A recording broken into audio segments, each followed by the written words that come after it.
تعال احكي لك على حاجتين مهمين جدا تقدر تتعامل بيهم مع التسويف او البروكراستينيشن بتاعك. النقطة الاولانية خدعة مخنا بيعملها معانا، وهو ان هو يحسسنا بالزهق. انا مش بعمل الحاجة الفلانية او انا مأجل الحاجة الفلانية عشان انا زهقان منها. الحقيقة ان مشاعر الزهق دي هي مخبية جواها، وهي في الاساس مشاعر قلق وخوف، ولكن مخنا بيغيرها الى مشاعر زهق. يعني ايه الكلام ده؟ يعني لما تحس ان انت زهقان من الحاجه وعشان كده قاعد بتاجل فيها، دور على المشاعر الحقيقيه وهي الخوف.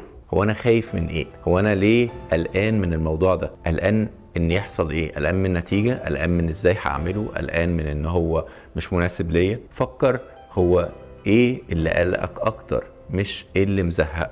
النقطه التانيه المهمه هو اننا طول الوقت واحنا بنأجل او بنسوف، احنا طول الوقت بنتكلم مع نفسنا: ما تقوم بقى تعمل الحاجة دي، ما تخلي نفسك تعمل كذا، انت ايه يا ابني الكسل اللي انت فيه ده. احنا طول الوقت بنلوم نفسنا وبنتكلم مع نفسنا بشكل سلبي تماما. عشان اعرف اتعامل مع ده انا محتاج اغير التون دي. نمرة واحد، اتكلم مع نفسي بشكل ايجابي: ده انا لو عملت ده الدنيا هتظبط، ده انا لو خلصت المهمة دي هيبقى اللي جاي اسهل. الخدعة بقى التانية هي ان انت كلم نفسك بصيغة المخاطب.